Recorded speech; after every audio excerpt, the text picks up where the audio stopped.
Good morning दोस्तों। आज हम लोग पर्यावरण पारिस्थितिकी चक्र का पॉइंटर घटना चक्र से फर्स्ट चैप्टर पढ़ चुके थे पर्यावरण का, और आज हम लोग देखेंगे पारिस्थितिकी सेकेंड टॉपिक। बिना देर किए हुए इसको देखते हैं। और एक बात और करना चाहूँगा कि रिवीजन व्यू से ये पॉइंटर बहुत ही बेहतरीन है, और सभी एग्जामों को लेकर आप स्टेट पीसीएस से लेकर बीएसएससी या आप एसएससी सीजीएल जहाँ भी जीएस का रिक्वायरमेंट होता है उसके लेकर बहुत ही बेहतरीन है और काफ़ी चीज़ें इनफ है। अगर आप इसको बार बार प्रैक्टिस करते हैं तो बहुत बेहतरीन होगा। एनीवे, तो हम लोग इसको फास्ट रिवीजन की तरह इसको देखते हैं। आज से फर्स्ट क्वेश्चन है, हम लोग देखते हैं। इसमें 10% नियम संबंधी क्या है? क्वेश्चन है 10% नियम संबंधी क्या है। तो हम लोग इन्वायरमेंट में देखते हैं, इकोसिस्टम में ऊर्जा का ह्रास होता है। जब एक ऊर्जा से दूसरी जगह जाता है तो उसका सिर्फ ऊर्जा में 10% ही कमी होता है। इसीलिए कहा ऊर्जा का खाद्य के रूप में पोषी स्तर से दूसरे पोषी स्तर तक पहुंचता है। अगर हम कोई भी चीज को लेकर खा रहे हो तो उसका सिर्फ ऊर्जा आपका 10% ही स्थानांतरण होगा।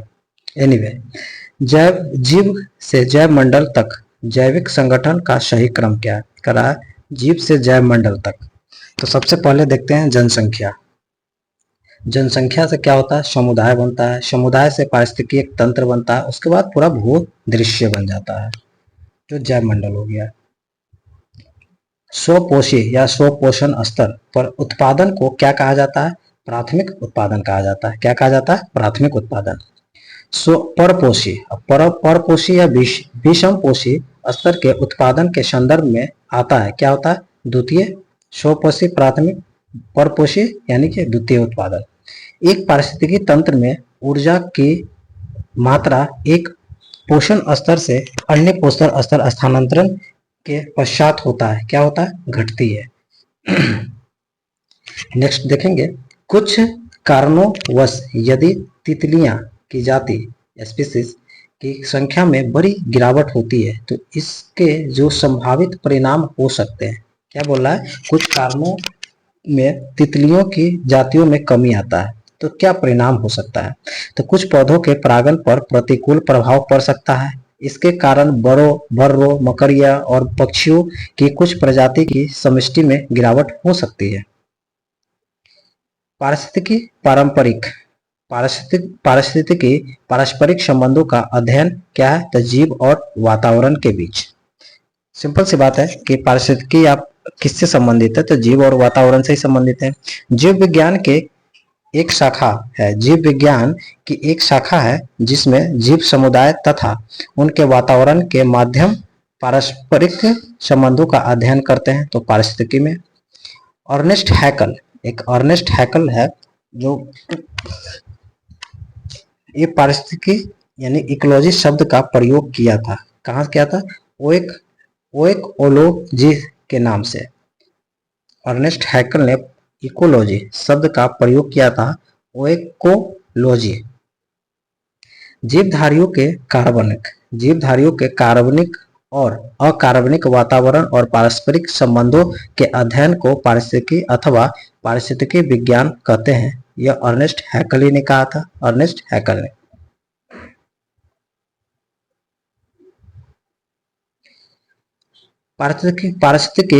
पारिस्थितिकी प्रकृति के संरचना एवं प्रक्रिया का अध्ययन यह बताता है। यूजिन ओडम, किसने कहा? यूजिन ओडम सर्वप्रथम पारिस्थितिकी तंत्र की संकल्पना प्रस्तावित किया था 1935 में एजी टांसले द्वारा। ये क्वेश्चन कितना बार आ चुका है एग्जाम में। सर्वप्रथम इकोलॉजी सिस्टम की संकल्पना किसने दिया था और कब दिया था? एजी टांसले 1935। पारिस्थितिकी तंत्र की विचारधारा को बायोसिनोसिस तथा माइक्रोकॉस्म कहा जाता है। किसने कहा? कार्ल मोबियस तथा फोर्ब्स ने। कार्ल मोबियस तथा फोर्ब्स ने। प्रकृति की एक कार्यात्मक इकाई के रूप में जानी जाती है। क्या जानी जाती है? पारिस्थितिकी तंत्र। नेक्स्ट देखेंगे,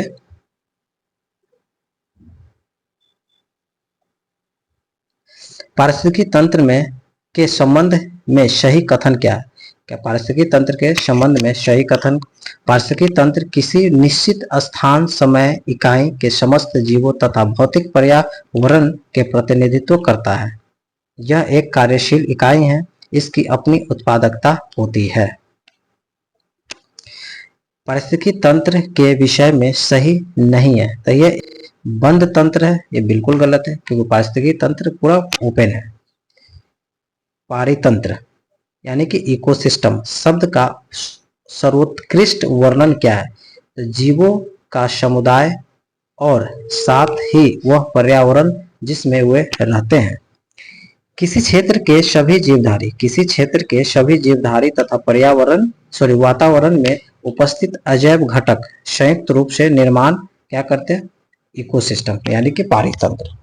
कृत्रिम पारितंत्र क्या हो सकता है? खेत हो सकता है, झील भी हो सकता है।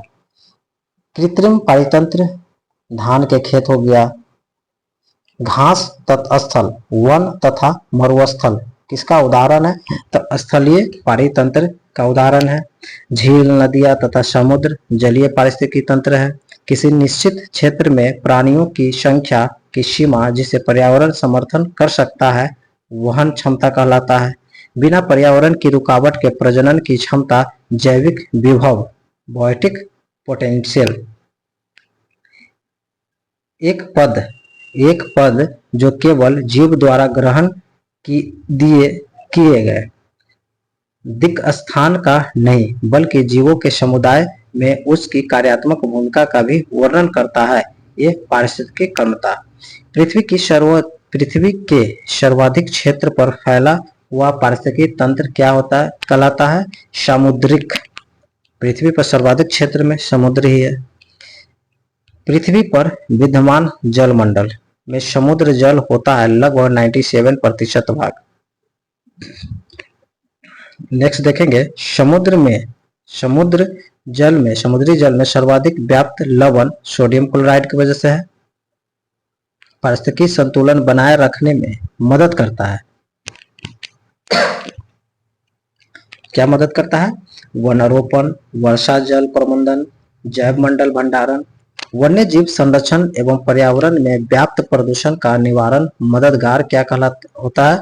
पर्यावरणीय संतुलन बनाए रखने में। भारत में पारिस्थितिकी असंतुलन का एक प्रमुख कारण है वनोन्मूलन। ये भारत ही नहीं, दुनिया में कहीं भी अगर आप वन को उन्मूलन करेंगे तो पारिस्थितिकी तंत्र आपका डिस्टर्ब होगा ही होगा। वह कार्य जिससे पारिस्थितिकी संतुलन बिगड़ता है, सिंपल सी है, वन उन्मूलन, वृक्ष काटना। पारिस्थितिकी तंत्र उच्चतम पोषण स्तर का स्थान प्राप्त होता है सर्वाहारी। पारिस्थितिकी तंत्र का एक जीवीय संगठक नहीं है तो वायु नहीं है। पारिस्थितिकी निकाय में ऊर्जा का प्राथमिक स्रोत क्या है? तो सौर ऊर्जा। पारितंत्र में खाद्य श्रृंखला के संदर्भ में जिस प्रकार के अपघटक जीव कहलाते हैं कवक और जीवाणु। अपघटक वे जीव होते हैं जो अपक्षय या सड़न की प्रक्रिया को तेज करते हैं जिससे पुनः चक्रीकरण हो जाता है पोषक तत्वों का। निर्जीव कार्बनिक तत्वों को अकार्बनिक यौगिक में तोड़ते हैं अपघटक। ये सब फैक्ट्स है। निर्जीव कार्बनिक तत्वों को अकार्बनिक में अपघटक सूक्ष्म जीवों की एक विस्तृत किस्म जैसे फफूंद, जीवाणु, गोलकृमि, प्रोटोजोआ, केचुआ भूमिका अदा करते हैं अपघटकों की। प्राथमिक उपभोक्ता क्या है? चींटी और हिरण। किसी खाद्य श्रृंखला में मुख्यतः प्राथमिक उपभोक्ता की श्रेणी में आते हैं शाकाहारी अपघटक यानी कि डिकम्पोजर तथा प्राथमिक उपभोक्ता दोनों की श्रेणियां आती है चींटी में। वे जीवधारी जो अपना भोजन प्राथमिक उत्पादकों यानी हरे पौधों से प्राप्त करते हैं प्राथमिक उपभोक्ता कहलाते हैं।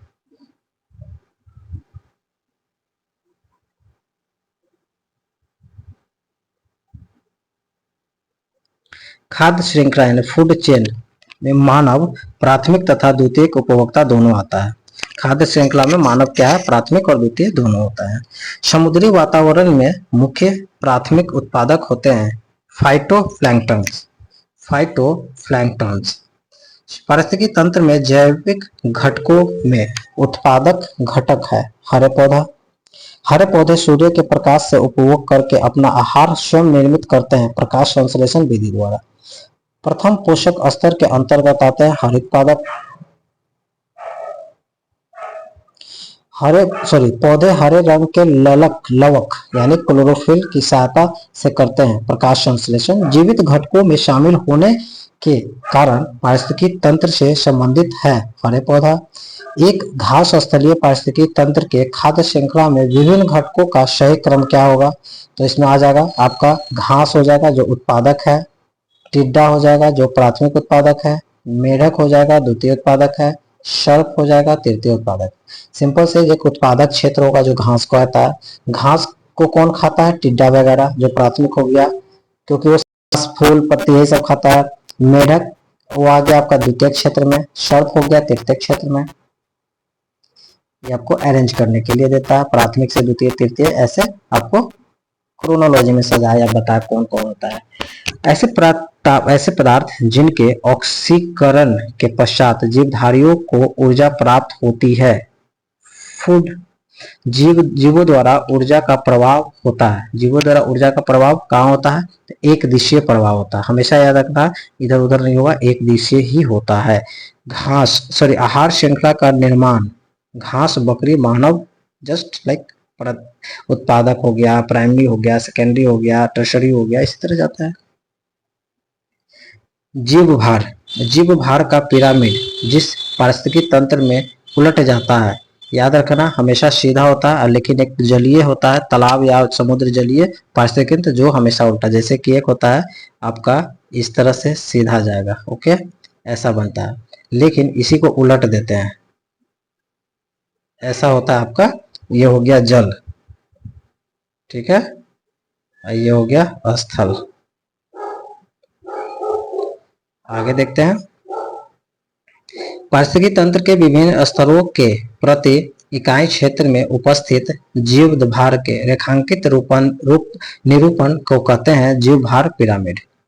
स्थलीय पारिस्थितिकी तंत्र में जीव भार का पिरामिड होता है सीधा, जस्ट अभी ने बताया सीधा। पारिस्थितिकी तंत्र में डीडीटी का समावेश होने के बाद किस एक जीव में उसका संभवतः अधिकतम सांद्रण प्रदर्शित होगा? सांप में होगा। जब कुछ प्रदूषक आहार श्रृंखला के साथ सांद्रण में बढ़ते जाते हैं और ऊतकों में जमा हो जाते हैं तो इस घटना को कहते हैं जैविक आवर्धन। जैविक आवर्धन। डीडीटी जैसे प्रदूषक होते हैं जैव अनिम्नीकरण यानी कि नॉन बायोडिग्रेडेबल। पारिस्थितिकी मित्र नहीं है इकोलिप्टस क्या है? इकोलिप्टस एक पेड़ है जो जनरली पहाड़ों पे या अभी सड़कों किनारे बहुत देखने को मिलता है, जो उजला उजला दिखते रहता है, उसको लगता है कि स्किन हट रहा है।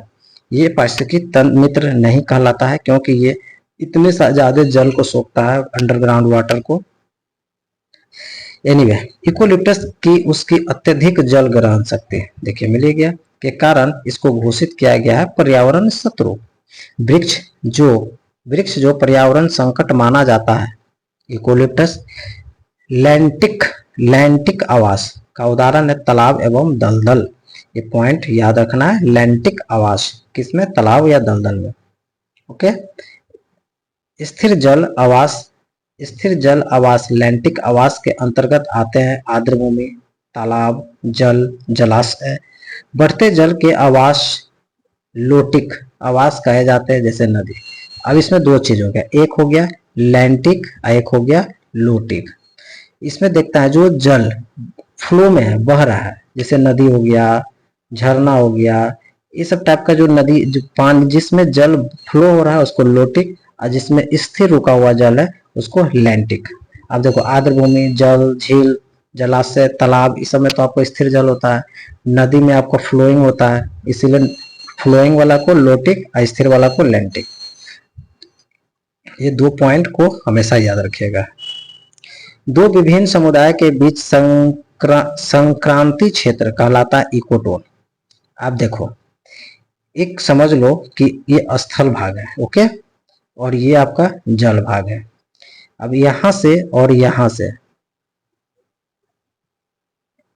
ये जो जोन आएगा, ये जोन आपको क्या कहेगा, इकोटोन। स्थल भाग और समुद्र भाग, जल भाग, दोनों को बीच का जो जोन होगा इसको बोलते हैं इकोटोन। इसीलिए कहता है दो विभिन्न समुदाय के बीच के संक्रांति क्षेत्र को कहते हैं इकोटोन।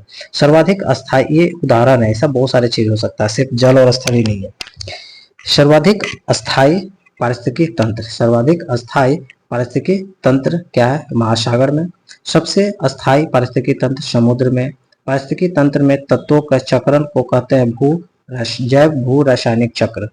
जल चक्र को ओडम ने सम्मानित किया, ओडम में सम्मानित किया गैसीय चक्र में। पारिस्थितिकी संतुलन से संबंध नहीं है तो औद्योगिक संबंध प्रबंधन। पारिस्थितिकी अस्थायी मित्ययता है, यह जिस आंदोलन का नारा है, चिपको आंदोलन। क्या है, पारिस्थितिकी अस्थायी मित्ययता। बहुत अच्छा क्वेश्चन है। इस किस आंदोलन से, चिपको आंदोलन। नर्मदा नदी के ऊपर बनाई जा रही बहुउद्देशीय बांध परियोजना को रोकने के लिए चलाया गया आंदोलन का नर्मदा बचाओ आंदोलन नाम दिया गया है। ओके, नेक्स्ट देखेंगे दक्षिण भारत। दक्षिण भारत का पर्यावरण संरक्षण से संबंधित आंदोलन है एपीको आंदोलन। दक्षिण भारत का पर्यावरण संरक्षण से संबंधित आंदोलन एपीको आंदोलन। चिपको आंदोलन संबंधित है पादप संरक्षण से।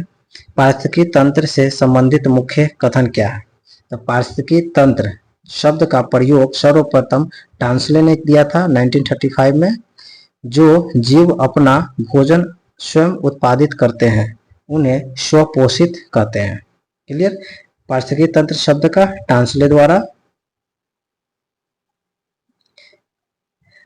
सूक्ष्म जीव जो मृत पौधों, जंतुओं और अन्य जैविक पदार्थों को सड़ा गला कर वियोजित करते हैं, क्या कहलाता है, वियोजक, डिकम्पोजर। पारितंत्र की घटती उत्पादकता के क्रम में जो अनुक्रम होगा तो मैंग्रोव, घास स्थल, झील, महासागर। अधिक विविधता वाले पारितंत्र की उत्पादकता भी अधिक होगा। खाद्य श्रृंखला उस क्रम का निर्देशन करती है जिसमें जीवों की एक श्रृंखला एक दूसरे के आहार द्वारा होता है पोषित। पारिस्थितिकी तंत्र में ऊर्जा का अंतरण क्रमबद्ध स्तरों की एक श्रृंखला में होता है जिसे कहते हैं खाद्य श्रृंखला। जैव मंडलीय पारिस्थितिकी तंत्र में ऊर्जा का प्रवाह हमेशा एक दिशीय होता है, ऑलरेडी हम लोग देख चुके हैं।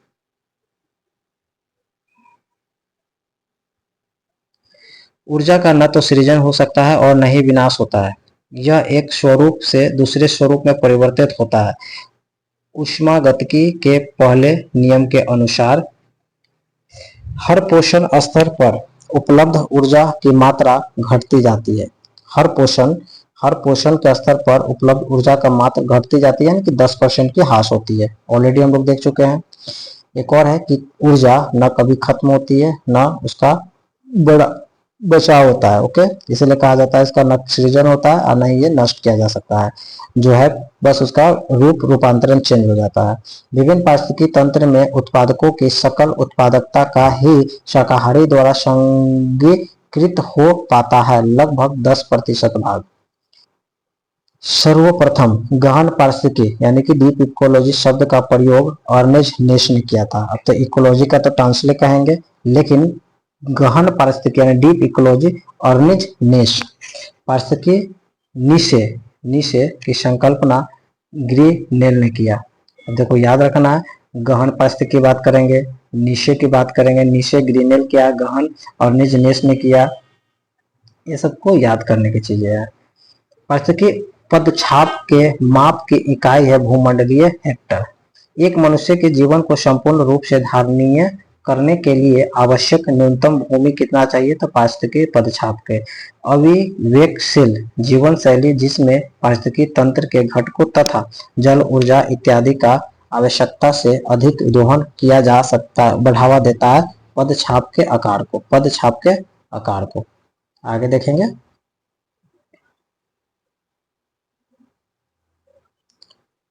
भारतीय वन्य जीव संरक्षण अधिनियम लागू कब गया था, 1972 में। पर्यावरण संरक्षण अधिनियम पर्यावरण के संरक्षण एवं सुधार के लिए लागू किया था 1986 में। दो क्वेश्चन को याद रखना, कंफ्यूज नहीं करना है। भारतीय वन्य जीव संरक्षण कह रहा है तो 1972। अब पर्यावरण संरक्षण अधिनियम की बात करेंगे तो 1986 की बात करेंगे। जनजातियों एवं अन्य पारंपरिक वन निवासियों के वन अधिकारों को मान्यता अधिनियम लागू किया था 2006 में। वन संरक्षण अधिनियम 1980 में, वन संरक्षण अधिनियम 1980 में।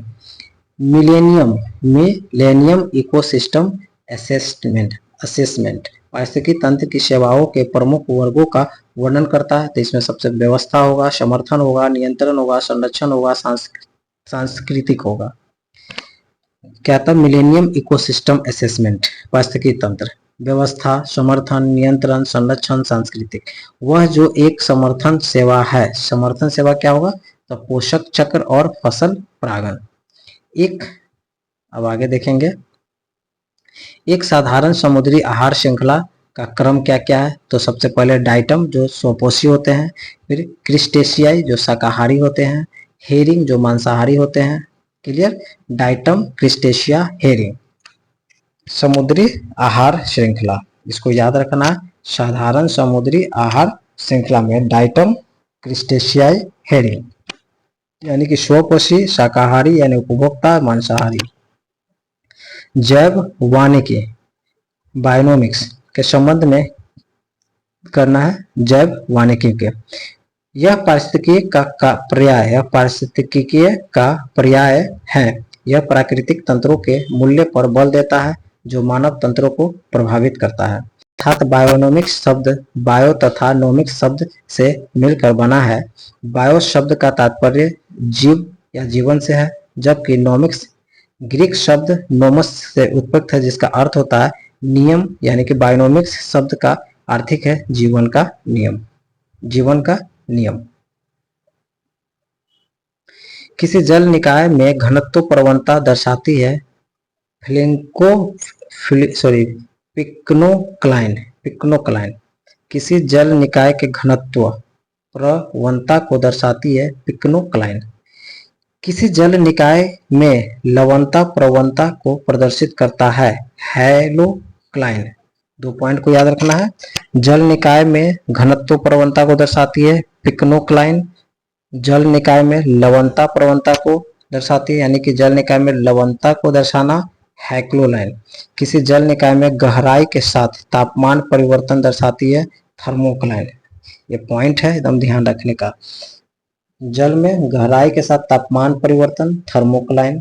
पारितंत्र उत्पादन में पारितंत्र उत्पादकता के संदर्भ में समुद्री उत्प्रवाह क्षेत्र इसलिए महत्वपूर्ण है क्योंकि समुद्री उत्पादक बढ़ते हैं पोषक को सतह पर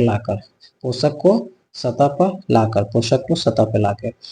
वायु प्रवाह द्वारा समुद्र की सतह पर विद्यमान गर्म पोष रहित जल को संघनन, ठंडे तथा पोषक तत्वों के परिपूर्ण जल का स्थानांतरण दिया जाता है समुद्री उत्प्रवाह द्वारा। आगे देखेंगे, पारिस्थितिकी संवेदन क्षेत्र वे क्षेत्र है जिन्हें घोषित किया गया है पर्यावरण संरक्षण अधिनियम 1986 के तहत। पारिस्थितिकी संवेदन क्षेत्रों में कृषि को छोड़कर सभी मानव क्रियाओं का निषेध नहीं है, बल्कि कुछ पर प्रतिबंध लगाया गया है और कुछ को किया गया है, यानी कि विनियमित। घास स्थल में वृक्ष पारिस्थितिकी अनुक्रम के अंश के रूप में जिस कारण घास को प्रतिस्थापित नहीं करते हैं, जल की सीमाओं एवं आग के कारण। भौतिक वातावरण में किसी समुदाय का समय के साथ रूपांतरण ही कहलाता है पारिस्थितिकी अनुक्रमण। क्या था? भौतिक वातावरण में किसी समुदाय का समय के साथ स्थानांतरण ही कहलाता है पारिस्थितिकी अनुक्रमण। आगे देखेंगे, जैविक अनुक्रमण की प्रवस्था का सही क्रम क्या है? तो नवीनीकरण, प्रवास, स्थापन, प्रतिक्रिया, स्थिरीकरण। 1916 में पौधों की विभिन्न प्रजातियों का अध्ययन किया गया तथा अनुक्रमण का सर्वमान्य परिभाषित किया गया था एफ क्लीमेंट के द्वारा। 1916 में पौधे के विभिन्न प्रजातियों का अध्ययन किया तथा अनुक्रमण की सर्वमान्य परिभाषा दी एफ क्लीमेंट। वह प्राकृतिक विधि जिसके अंतर्गत एक ही निहित तथा निश्चित स्थान पर एक विशेष समूह या दूसरे समूह द्वारा विस्थापित हो जाता है, अनुक्रमण होता है। ओके दोस्तों, तो आज हम लोग परिस्थिति पढ़े और कल हम लोग नेक्स्ट डे पढ़ेंगे जैव विविधता। इसी तरह इसको बार बार रिवीजन करेंगे। आप ऑफलाइन करें, फिर कभी मौका मिले तो ये आपको 20-25 मिनट की वीडियो है, देखकर एक एक करके कंप्लीट इसको खत्म कर दे और मैं इसको डेली अपलोड करते जाऊंगा। ओके, थैंक यू, धन्यवाद।